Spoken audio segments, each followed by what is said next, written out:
What's up, everybody? I'm David Hain. Welcome to episode 158 of the A to D From Addict to Disciple podcast. I'd like to ask you to do me a favor this week. I'd like to ask each of you who listen to get 2 friends to listen and then be able to make yourself available to chat about it with them and encourage them to get 2 friends to listen, because I think this is a topic that really a lot of people can relate to, and it's something that a lot of people may not have talked about. So let's see if we can open it up to more people to be able to deal with stuff that they haven't dealt with so far. And if you'd like to get my curriculum, you can get the paperback or ebook of From Ashes to Destiny on Amazon. So when we come back, we'll get into this episode entitled Victims of Violence.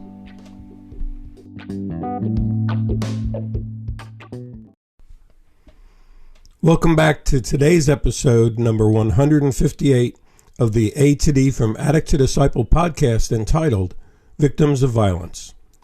The topic for this episode has really been on my back burner for a while because I meet so many people in addiction who bring up violence when we talk about their childhood wounds.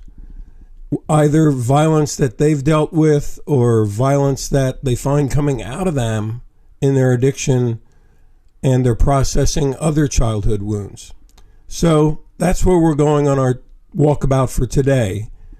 And I know this might be a touchy subject, so I just want to say up front, if anybody wants to talk, you've got my contact details in the closing of this episode and also on the description, so feel free to reach out.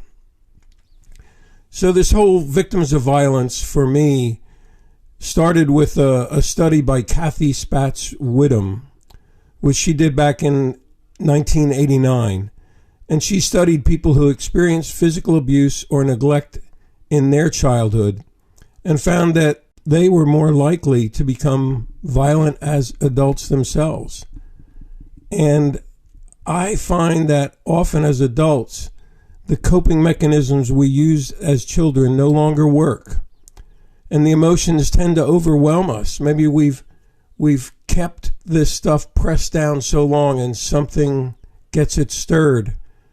And these emotions that get stirred are things that make us feel like we're out of control again, and we have a sense of shame or embarrassment. We're dealing with anxiety or depression or fear or feeling hopeless or helpless, whatever it might be. And as these old familiar emotions bubble up again, the memories of our helplessness from the past can trigger violence in the present. So whether the violence you experienced was physical, sexual, emotional, psychological, or maybe economic, the feelings they create in us can be the same. And today's episode will be a walkabout. So let's pretend I'm walking through a park where victims of violence come to find peace, to process their thoughts, and try to get refreshed to go on with their day. And in this park, there are plaques with sayings to think about and benches to sit on as you reflect. I'll give you a glimpse of the people that I meet in this park and share a bit of their thoughts and feelings as I come across these plaques and people on the benches. Here we go.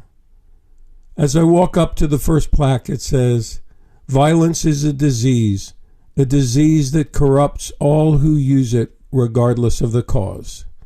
And it says it was written by Chris Hedges, an American journalist. And yes, I see someone sitting on the bench, so let me try to start up a conversation. "Excuse me, sir, is there a reason why you choose this bench?" "Yes, I always choose this bench and this saying to think about it because I feel alone. I feel isolated, that no one understands me.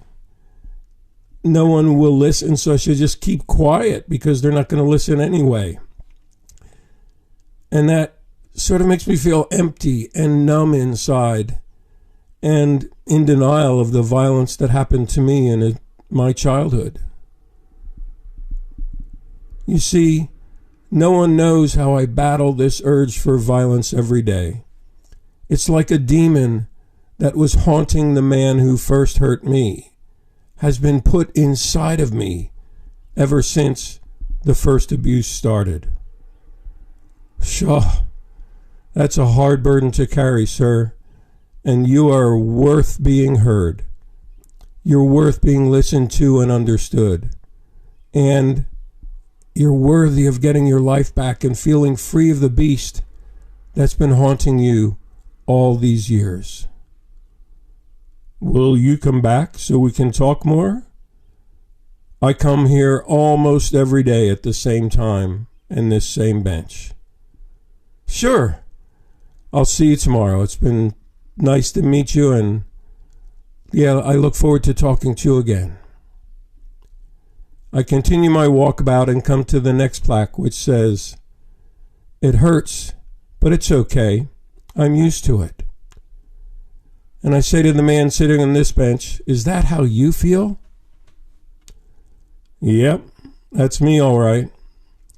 I just used to the hurt that I've been carrying around all these years. People call me depressed, but really, I'm just hiding my sadness because no one cares. And I'm hiding the anger that comes with it, because if I think about it too long, the questions start bubbling around in my head saying, why did this happen to me? Where was God watching when all this stuff happened to me? So really, more than thinking about it, I just sit here every day and I bring some bread to feed the pigeons. It brings a little joy in my sadness. But honestly, thanks for stopping, but I'd like to be alone." "Okay, I respect that. Sorry if I intruded. I hope to see you again sometime." I continue my walkabout. I see one more sign with someone sitting on a bench. The sign says, "Sometimes the only person you can trust is yourself." But just having sort of a hiccup on my last bench, I'm going to introduce myself a little bit better this time. "Hi, do you mind if I sit here for a few minutes? I can really relate to this sign. As soon as I saw it, it stirred stuff in me." "Sure, you can sit down and join me. May I ask, what did it stir in you?" "Well, to be honest, I remembered how I felt the first time my cousin molested me. I felt helpless, that there's no one who can protect me, and that my parents who should have protected me didn't. And that made me feel unsafe. And quite frankly, even though I think I've processed it all, every now and then I find myself pushing away others if they ask too many questions about it. Because you see, this level of distrust of people has stayed with me for quite a few decades now. And I found myself being really independent so that I never depend on anyone, at least for my protection. And the man on the bench asked me, "Have you ever had urges to act out the same way as what happened to you?" "No, but I did self-medicate for decades before I actually shared what happened and began to find healing." "May I ask, how do you feel about your cousin today? Have you ever confronted him?" "No, I haven't seen him since I was a teenager. That's 50 years ago now. But there were years I wanted to let him know how much he hurt me. People don't understand how long the pain lingers on your mind, how much it lingers in your thoughts, whether you're awake or asleep, and how it changes your life. And all the years I spent questioning myself and why this happened, and was I to blame, and how it affected my relationships with other people for many, many years.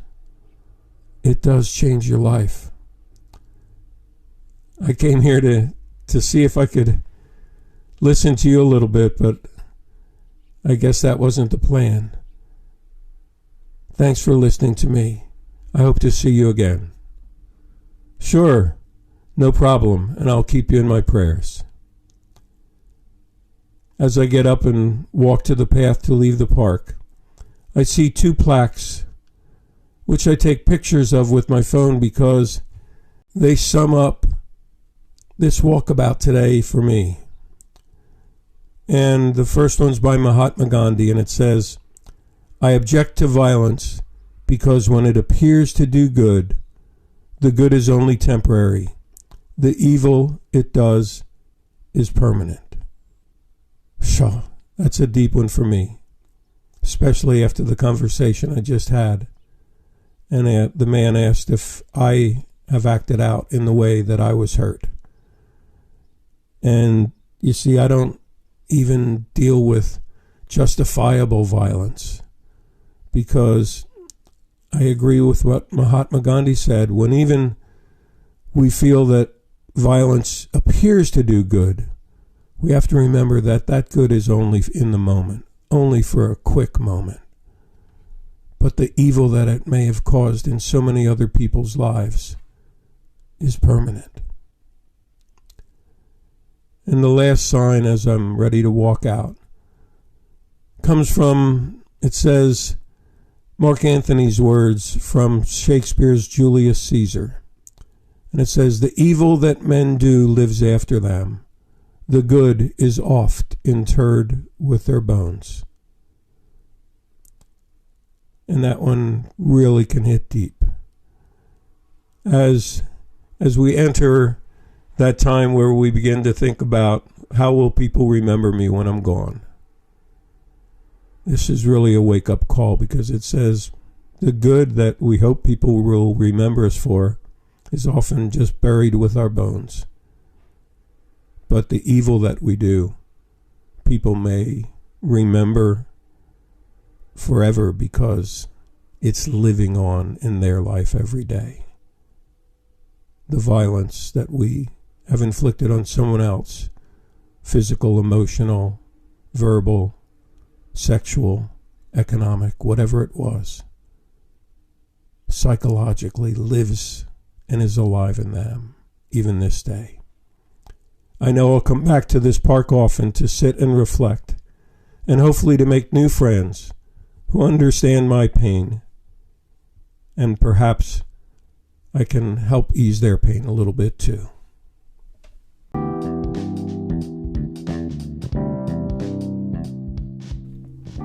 Thanks for listening to this episode of the A to D from Addict to Disciple podcast. And again, in closing, I want to encourage you to think about friends that you can share this with, who may have been victims of violence.